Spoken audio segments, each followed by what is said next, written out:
ഈ വർഷം ഞാൻ സക്സസ്ഫുൾ ആയിരിക്കണം. Because I deserve A good life. നമ്മൾ ചെയ്യുന്ന ജോലി നമ്മളെ വിശ്രമിക്കാൻ വിടരുത്. ഇനിയും മുന്നോട്ട് അത് മാത്രമായിരിക്കണം ലക്ഷ്യം. ആവശ്യമില്ലാത്തൊക്കെ അപ്പം അയച്ചളയും. ഞാൻ എല്ലാം പഠിച്ചു തുടങ്ങിയ ഒരാളല്ല. എനിക്ക് ബിസിനസ്സുകൾ തുടങ്ങിയപ്പോൾ എനിക്കൊന്നും അറിയത്തില്ലായിരുന്നു. എനിക്ക് മാർക്കറ്റിംഗ് സൈഡിലെ പോലും പലതും അറിയാതാണ് ഞാനൊരു ഡിജിറ്റൽ മാർക്കറ്റിംഗ് കമ്പനി തുടങ്ങിയത്. ഞാൻ പിന്നീടാണ് പഠിച്ചത്. പക്ഷേ ഇതിലൊരു കാര്യമെന്ന് പറഞ്ഞാൽ ഞാൻ അതിന് വേണ്ടിയിട്ടൊരു ഇനിഷ്യേറ്റീവ് എടുത്തു. ഞാനിത് ക്വിറ്റ് ചെയ്തില്ല. ഇപ്പം ഏതൊരു ബിസിനസ് തുടങ്ങുന്ന ആൾക്കാരോട് എനിക്ക് പറയാനുള്ള ഒരു പോയിന്റ്സ് എന്ന് പറഞ്ഞാൽ, ആദ്യം ശ്രദ്ധിക്കേണ്ട ഒരു കാര്യം എന്ന് പറഞ്ഞാൽ നെവർ ക്വിറ്റ് എന്നുള്ളതാണ് ഒന്നാമത്തെ കാര്യം.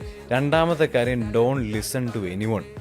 ആരും പറയുന്ന കേൾക്കരുത്. കാരണം ലോകം മൊത്തം നിങ്ങളെ എതിരെ പറയും നിങ്ങളൊരു കാര്യം ചെയ്തു തുടങ്ങുമ്പോൾ, unless and until you prove your self.